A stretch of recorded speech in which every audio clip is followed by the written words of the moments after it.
Hello, everyone. I'm Tracy Derwin, and in today's video, I'll be sharing my theory as to why I think Charlie Kirk's assassination was staged, like what the situation was, and why I think he came to this decision. I do think it was a decision from many people. If you want to see more of the evidence as to why I think what we saw happen to Charlie is not reality or not what really happened, for example, the lack of blood that was around, where he went down, and the chair that goes through the table. I'll link my previous video where I present all of that information. But today I want to make a case for why I think what the motives were behind this decision.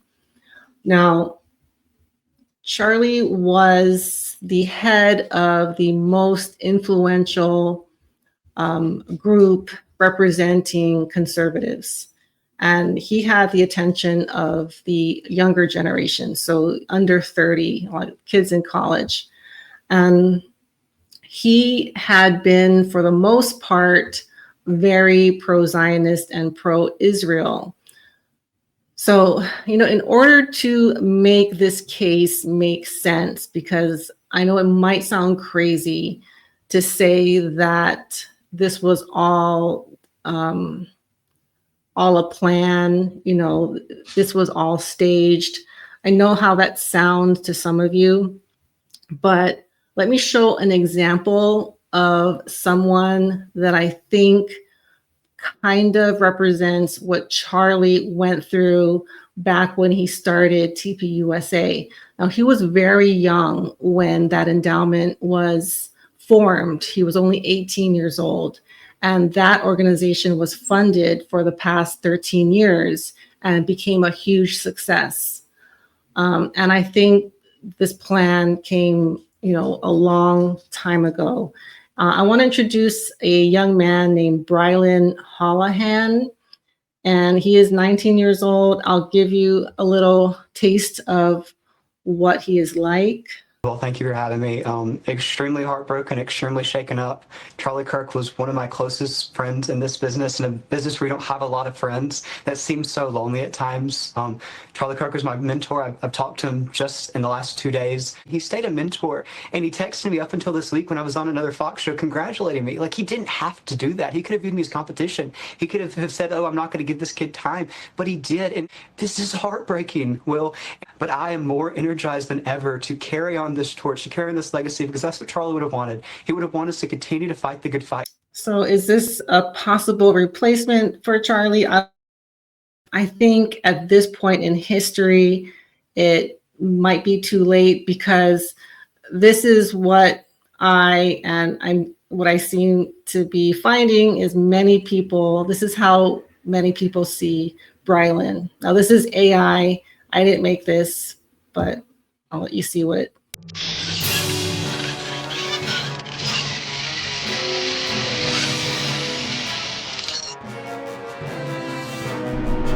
Sir, it's ready. He will be our greatest ally in our fight to control the narrative.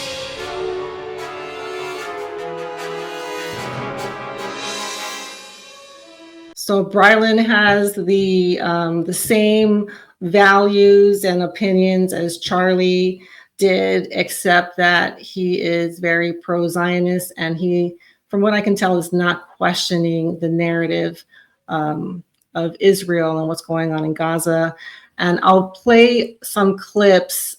I did this in a previous video, but although Charlie has always been pro-Israel, he had more recently been speaking out and criticizing those that were donors and those who basically made him and gave him TPUSA.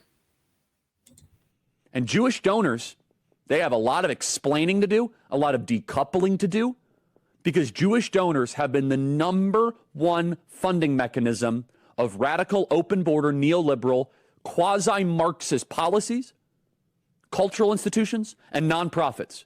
This is a beast created by secular Jews. And now it's coming for Jews, and they're like, what on earth happened?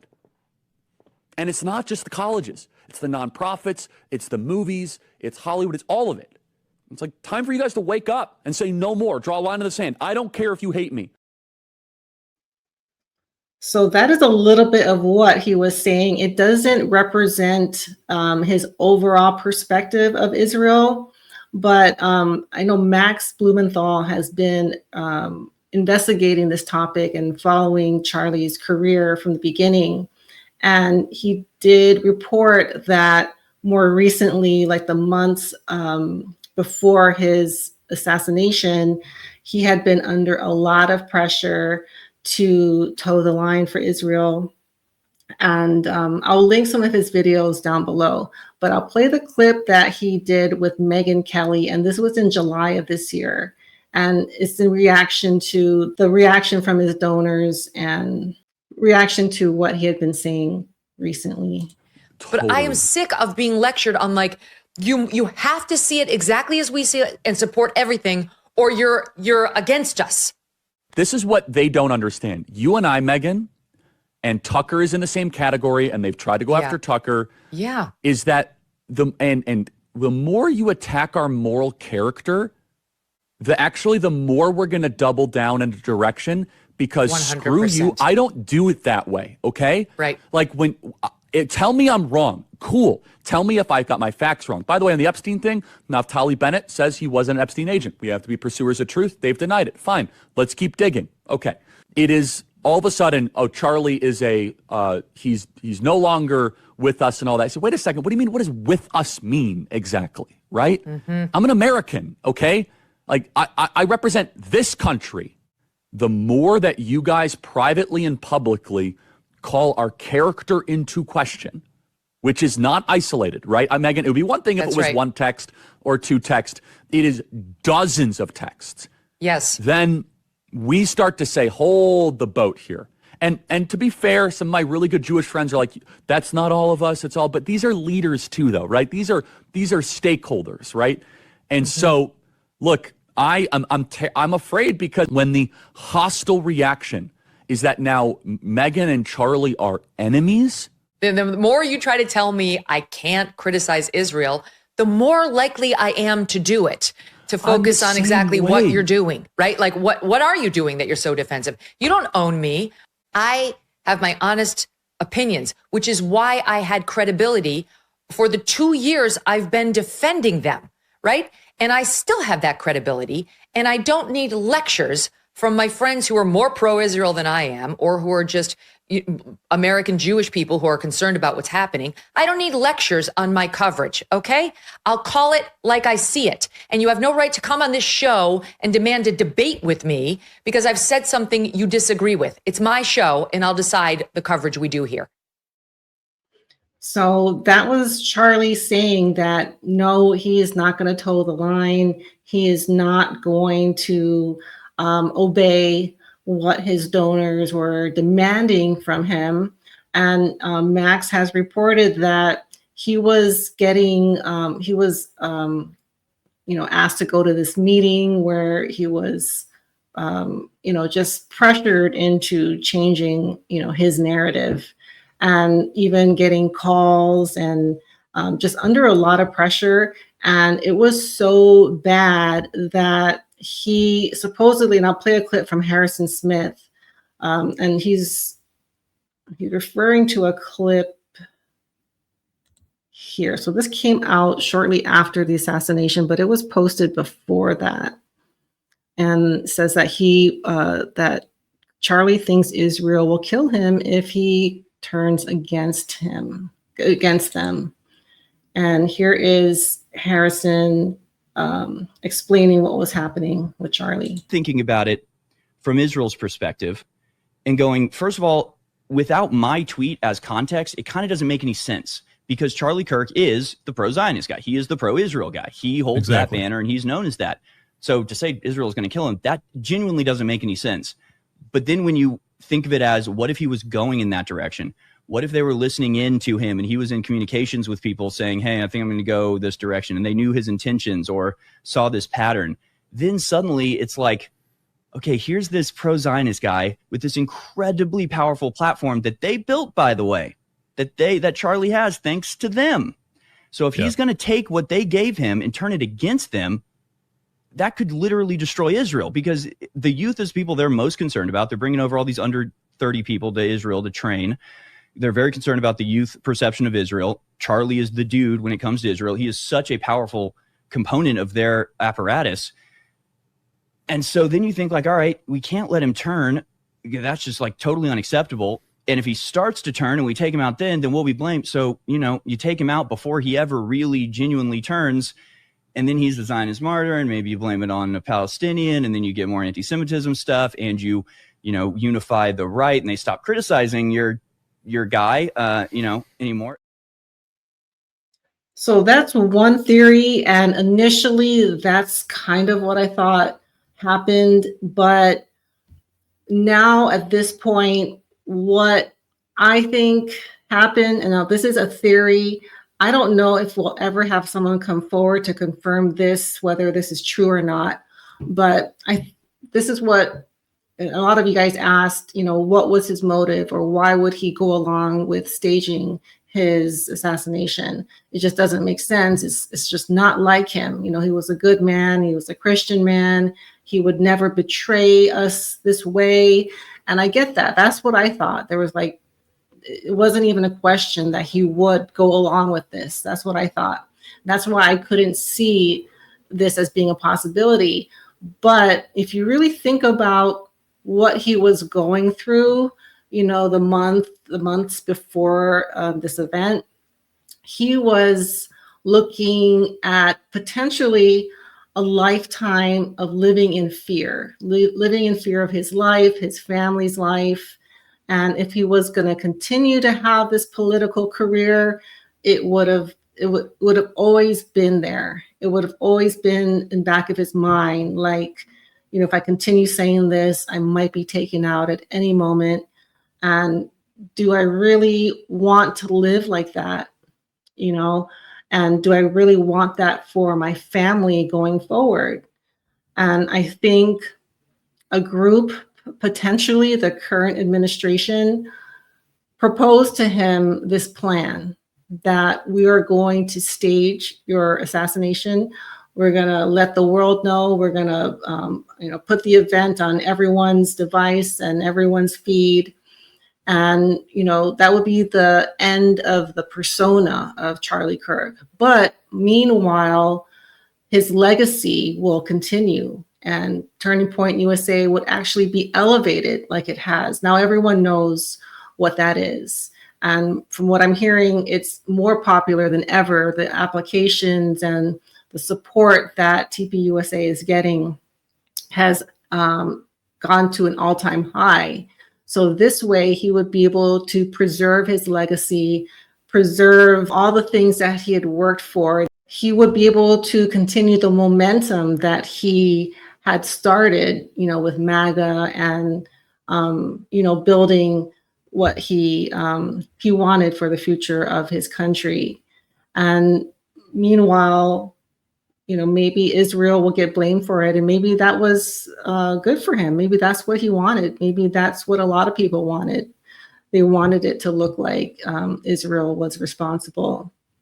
Another potential that I think there is, there could have been collaboration between the two sides, right? So the current administration that he was with and Israel, kind of came together and said, we both get what we want. MAGA gets to continue Charlie's legacy and, elevate themselves. Israel will now get to replace Charlie with a more appropriate leader, such as this young man named Brylan. And it'll be like a win-win. Charlie won't have to live in fear. He won't have to look over his shoulder for the rest of his life. They give him a new life and witness protection. and, probably help him out, give him a role at a big company or, some kind of role that's maybe not as public as what he was doing before. And that's what I think the options were for him. And I think that's what makes the most sense. Now, I do want to touch on what's currently happening now and what we can plan to see going forward, or what we can expect from Israel going forward, their Hasbara or their propaganda. So very recently, just a few days ago, Bibi Netanyahu had a meeting with some of the top TikTok influencers, so the younger, 20-somethings. And this is what he had to say to them. Well, we have to fight with the weapons that apply to the battlefields in which we're engaged. And the most important ones are in social media. And the most important purchase that is going on right now is class Followers. TikTok. TikTok, number one. And I hope it goes through because it can be consequential. And the other one, what's the other one that's most important? X. That's very good. And, so we have to talk to Elon. He's not an enemy. He's a friend. We should talk to him. Now, if we can get those two things, we get a lot. And I could go on other things, but that's not the point right now. We have to fight the fight, okay? To give direction to the Jewish people and give direction to our non-Jewish friends or those who could be our friends. So that is Israel's plan, as we heard. And I think, and I hope it's too late because especially now with Charlie being, lost to us, I think it has kind of made the inner workings of how Israel operates within the U.S. government and has revealed a lot about, how influential they are in U.S. policy. We've been hearing a lot about that. Just really quick, this is the influence that AIPAC has on our Congress. So this information that used to be kind of in the background is now become very public. And with the situation in Gaza, Israel really has its back against the wall. And I think this is kind of like a last ditch effort. Also, TikTok has recently been acquired by Larry Ellison of Oracle. He's maybe the number 2 wealthiest person in the world, maybe even number 1. And Oracle is a data collection. They do a lot of things, but they do get data collection. It was propped up by the CIA, and he is now the major stock owner of TikTok. And with that, they're going to really try to control the narrative. And I have one example, and this is one of many. So this is happening right now. This has already been rolled out. And here is an example of a TikTok influencer that was at this meeting.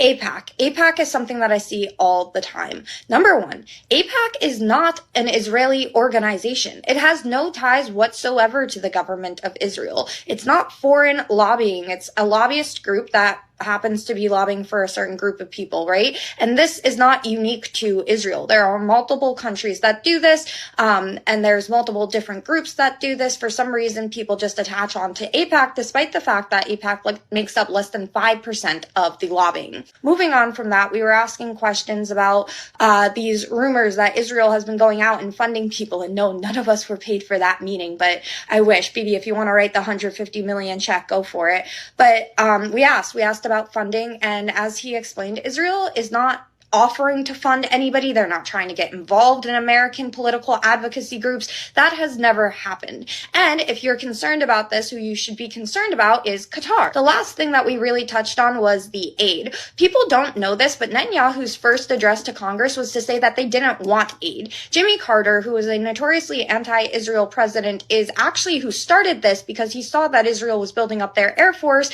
and he didn't want them to. So he gave them aid that they could only use to buy military weapons from impasse and they had to agree to shut down their manufacturers. So now they're dependent in a way on this aid for military operations that America doesn't want them to lose because we use it as a leash on them.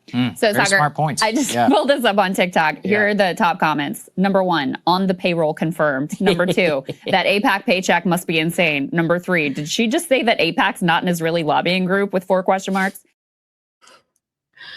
So, yeah, I mean, that's what we have to look forward to. I mean, not so much, my audience or my generation. I'm talking about the younger generation. I don't even know if she knows that what she's saying is not true.